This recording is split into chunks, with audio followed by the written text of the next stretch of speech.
Tok tok fabulos tok. Halo semuanya, selamat datang di Legal Update Podcast yang membahas isu-isu hukum terkini. Saya Syarul Dimas Durjaman sebagai host dari podcast ini akan membahas sesuatu yang akan dihadapi oleh Indonesia pada sebentar lagi, yaitu Pilkada 2024. Pada kesempatan ini kami akan membahas berbagai dinamika yang menyelimuti Pilkada 2024. Di antaranya ada putusan MK nomor 60 dan nomor 70, revisi Undang-Undang Pilkada yang dilakukan oleh DPR secara cepat, serta protes yang dilakukan oleh masyarakat terhadap revisi tersebut, dan terakhir ada fenomena kota kosong yang terjadi di berbagai daerah. Pada kesempatan kali ini tentunya saya tidak sendiri. Saya ditemani oleh seorang akademisi yang ahli di bidang hukum tata negara, ada Ibu Eni Dwi Cahyani SHMH. Selamat datang kepada Bu Eni dan terima kasih telah hadir dalam podcast ini. Ya, terima kasih atas undangannya Mas Syahrul. Ya, sama. Baik, untuk mempersingkat waktu dan masuk kepada pokok bahasan, bahasan pertama itu tentang putusan MK nomor 60, yang mana putusan ini tuh, diuji materialkan oleh yang pada awalnya itu disebabkan oleh Partai Gelora dan Partai Buruh yang melakukan uji material kepada MK, yang mana Partai Gelora dan Partai Buruh ini menggugat tentang ambang batas pencalonan kepala daerah, yang mana semula itu 20-25% menjadi 6,5% sampai 10%. Bagaimana pandangan Ibu terkait perubahan ambang batas pencalonan ini? Oh ya, jadi perubahan ambang batas pencalonan dari kepala daerah ini dalam putusan MK nomor 60 ya, merupakan, langkah yang signifikan yang dapat memperluas partisipasi politik di tingkat daerah. Mmm, ada beberapa pandangan atau terkait dari implikasi dari perubahan itu. Yang pertama adalah potensi memperluas partisipasi politik. Jadi, akses bagi partai kecil dan juga baru. Jadi dengan dihapuskannya, ketentuan kursi di DPRD sebagai syarat partai politik yang sebelumnya itu sulit untuk mencalonkan kandidat untuk pasangan kepala daerah, sekarang, partai politik yang kecil dan juga baru ini lebih mudah untuk terlibat untuk menghadirkan kandidat yang baru. Dan penghitungan berdasarkan suara yang sah ini memberikan peluang lebih luas bagi partai kecil dan independen. Selain itu juga, eee, perubahan ini berpotensi menghadirkan lebih banyak pilihan kandidat ya bagi masyarakat sehingga memperkaya, dari proses demokrasi kita ini. Baik, apakah ada tantangan atau, hambatan terkait ini, Bu? Terkait Iya, mungkin ada beberapa tantangan ya yang ya, muncul gitu ya. Yang pertama adalah fragmentasi politik ya tentu saja dengan semakin banyaknya partai yang, dapat mencalonkan pasangan, tentu saja resiko terpecahnya suara pemilih ini akan meningkat. Jadi hal ini juga bisa mempersulit proses konsolidasi, politik yang ada di daerah.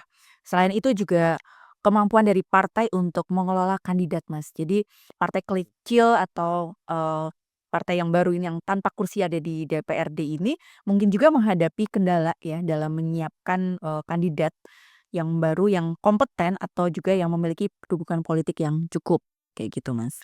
jadi, ini tuh merupakan suatu kesempatan bagi partai selain partai-partai besar, itu memberikan kesempatan kepada partai-partai kecil tuh untuk ikut berkontestasi langsung dalam Pilkada 2024. Iya, betul sekali. Dan apakah ada dampaknya dari putusan 60 ini, Bu?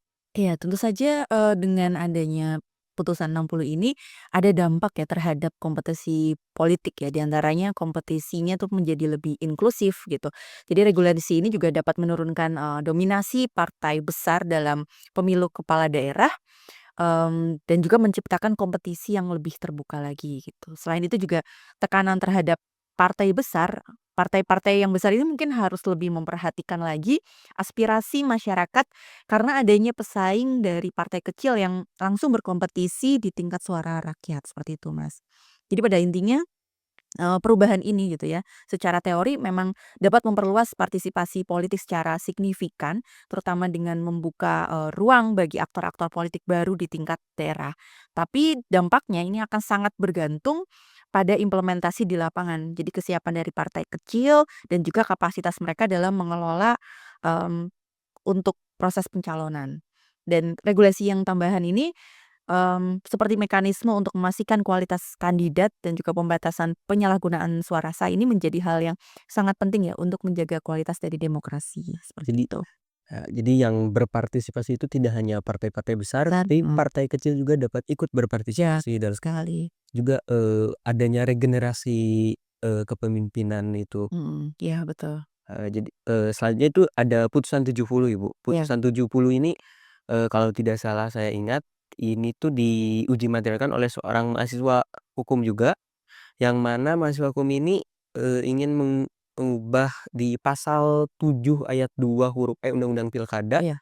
yang mana, dalam pasal ini tuh, batas umur pencalonan itu 30 tahun, paling rendah 30 tahun, dan pada saat pelantikan. Namun, dalam, beberapa waktu ke belakang, itu Partai Garuda itu juga mengajukan uji material terhadap Mahkamah Agung, yang mana dalam uji materialnya itu, eee, apa, eee, PKPU terhadap Undang-Undang Pilkada, Mmm, yang mana itu tuh, mengubah jadi paling rendah 30 tahun mmm, dan pada saat pelantikan, bukan pada saat penetapan. penetapan. Nah itu bagaimana Bu bisa terjadi kedua putusan yang bertolak belakang itu antara putusan MA dan putusan MK itu? Mahkamah Konstitusi ya. Baik, jadi memang terjadinya putusan yang bertolak belakang ini antara Mahkamah Konstitusi ya dalam putusan nomor 70 dan juga Mahkamah Agung ya dalam putusan nomor 23. Iya. Itu dapat dijelaskan memang dari beberapa perspektif hukum dan juga kelembagaan negara. Yang pertama ya, misalnya penyebab dari putusan bertolak belakang itu adanya perbedaan lingkup kewenangan, Mas. Jadi kita pelajari dulu lingkup kewenangan dari Mahkamah Konstitusi dengan Mahkamah Agung itu kan berbeda. Walaupun sama-sama, dalam lembaga negara yang mempunyai kekuasaan kehakiman gitu, tapi dia mempunyai kewenangan yang berbeda. Kalau misalnya Mahkamah Konstitusi itu kan berwenang untuk menguji konstitusionalitas, suatu undang-undang dengan undang-undang dasar. Sedangkan Mahkamah Agung itu berwenang untuk menguji peraturan perundang-undangan di bawah undang-undang terhadap undang-undang gitu. Nah, dalam hal ini Mahkamah Konstitusi itu sudah fokus pada batas usia dihitung sejak penetapan pasangan calon sesuai dengan prinsip demokrasi dan kepastian hukum. Sedangkan di Mahkamah Agung, dia menguji atau menilai bahwa PKPU ya, peraturan KPU itu sebelumnya konsisten dengan undang-undang yang berlaku. Sehingga di sini terjadi interpretasi yang berbeda. Kalau misalnya Mahkamah Konstitusi itu mengutamakan asas kepastian hukum dan menilai bahwa usia calon sejak penetapan pasangan calon lebih mencerminkan kepastian prosedur dalam tahapan pemilu, itu Mahkamah Konstitusi. Sedangkan di Mahkamah Agung, menafsirkan bahwa usia yang tepat adalah saat pelantikan, itu lebih valid karena, itu memastikan calon yang memegang jabatan itu telah, memenuhi syarat saat menjabat, seperti itu. Oh, baik. Apakah ada implikasi hukum dan penyelesaian konflik hukum terkait hal ini, Bu? Iya, implikasinya ya terhadap, kedua putusan ini yang pertama pastinya ada kebingungan regulasi ya. Jadi adanya putusan yang saling bertentangan ini dapat menciptakan ketidakpastian bagi penyelenggaraan pemilu, terutama KPU dalam menerapkan aturan, terkait batas usia. Yang kedua, adanya potensi sengketa pemilu. Jadi calon kepala daerah ini pasti akan ada yang merasa dirugikan oleh perubahan syarat usia. Dia juga bisa menggugat ya, proses pemilu itu ke lembaga peradilan. Selain itu juga adanya perubahan kebijakan dalam PKPU kalau misalnya memang ini terjadi, mmm, dua Dua koalisi. regulasi ini, seperti itu. Nah, tapi setelah, perjalanan panjang ya Ya yang kita sudah tarik ke belakang lagi, ternyata sudah ada penyelesaian. Sebenarnya sudah selesai ya, sudah selesai. apa namanya, permasalahan ini. Jadi memang, secara hierarkinya gitu, putusan Mahkamah Konstitusi itu kan bersifat final dan juga mengikat Panggilan. ya dalam uji materi undang-undang. Jadi, secara hierarkis memang harus diikuti seluruh lembaga negara termasuk dari KPU gitu. Dan ini perlu ada harmonisasi regulasi, jadi pemerintah dan DPR itu juga perlu memperjelas ketentuan dalam undang-undang pilkada ini untuk mencegah interpretasi yang beragam di masa yang akan datang. Karena kan, putusan dari Mahkamah Konstitusi ini tidak hanya berlaku hanya tahun ini, tapi juga di tahun yang Berlaku akan ya, datang, akan seperti datang. itu. Gitu sih. Jadi memang putusan yang bertolak belakang ini memang terjadi ya, perbedaan kewenangan dan sudut pandang hukum yang berbeda ya antara Mahkamah Agung dengan Mahkamah Mahkamah Konstitusi. Konstitusi gitu. Ya, selanjutnya tuh, setelah adanya dinamika putusan itu, DPR tuh langsung melakukan revisi undang-undang pilkada ya, Bu. Yang mana DPR itu memilih seperti yang Ibu bilang tadi kan, putusan MK itu hierarkinya lebih tinggi dan karena sifatnya itu final and binding, mengikat itu. Nah, revisi yang dilakukan oleh DPR ini kenapa malah memilih putusan MA dibanding putusan MK?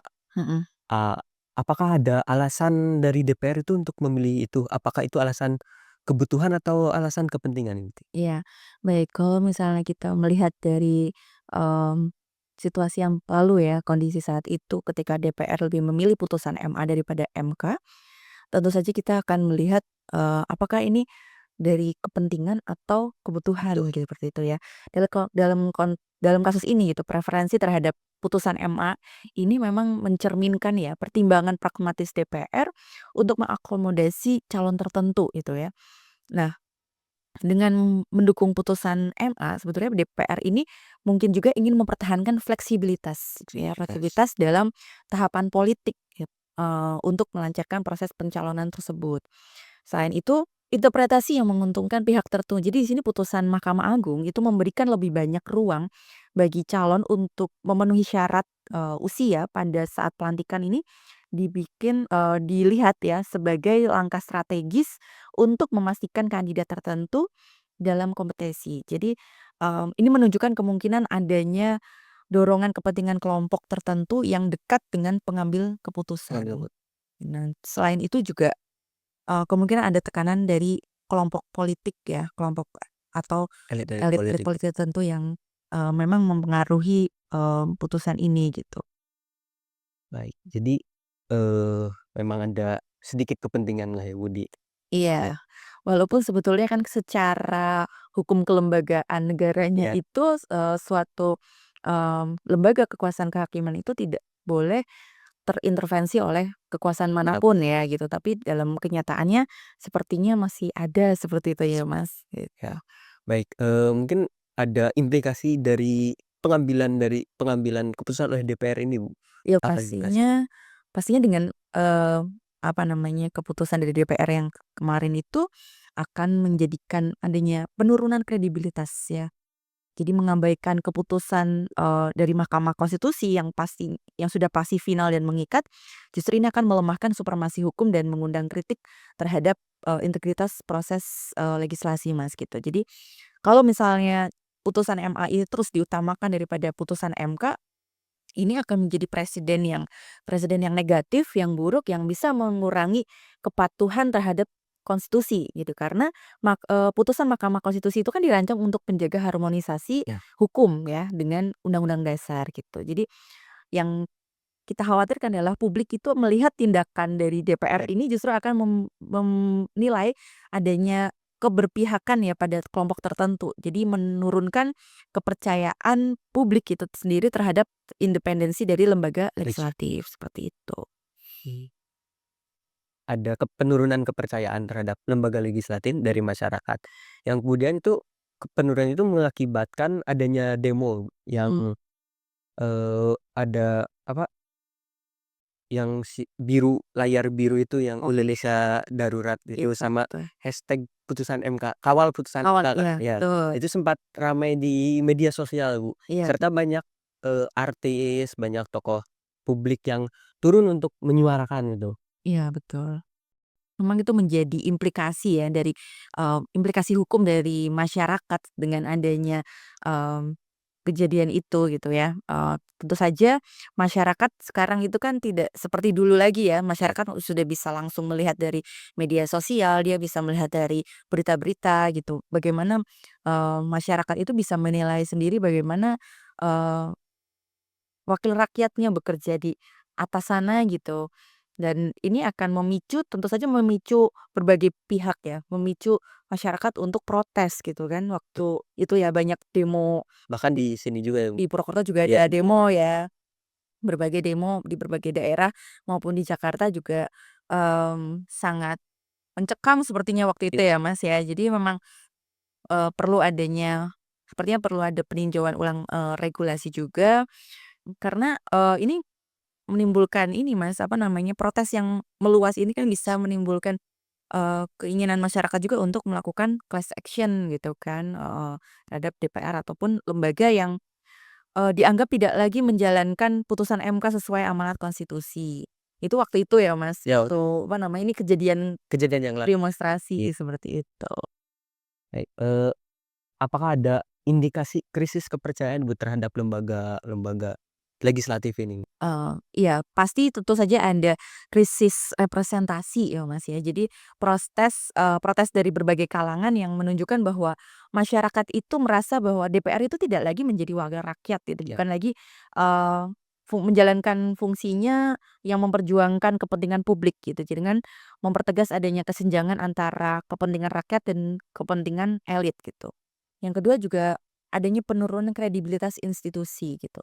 Dengan tagar kawal putusan MK ya saat Ya, itu, dan ya. gerakan masif di media sosial itu, mencerminkan bahwa masyarakat itu memang sudah meragukan kemampuan dari DPR sebagai lembaga legislatif kayak gitu. Jadi untuk, mmm, hal ini juga berpotensi memperburuk, persepsi terhadap DPR sebagai institusi yang dianggap lebih berpihak pada elit politik gitu.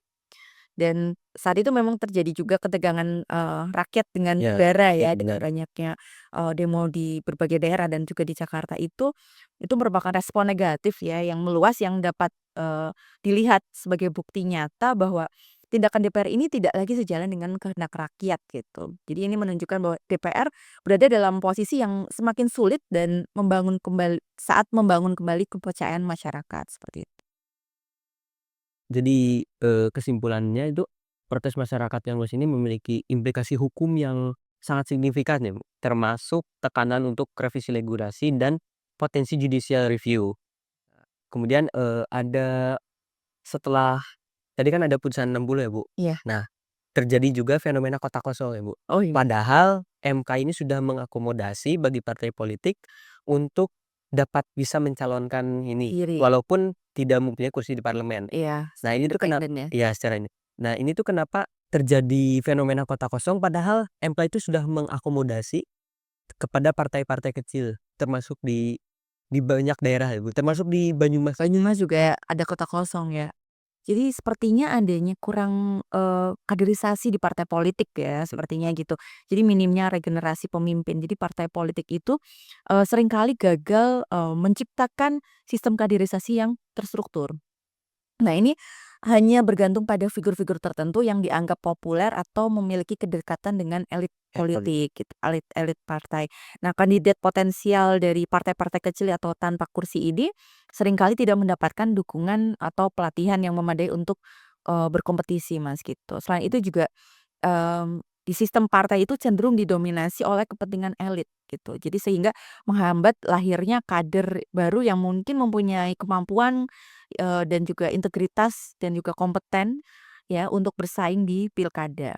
Jadi fokus partai itu seringkali, lebih pada mempertahankan kekuasaan daripada, membangun kualitas kepemimpinan gitu. Jadi memang kaderisasi ini seringkali ya digantikan oleh politik transaksional. Kalau kita sudah belajar hukum dan sistem politik gitu ya, Ya, ada, ada.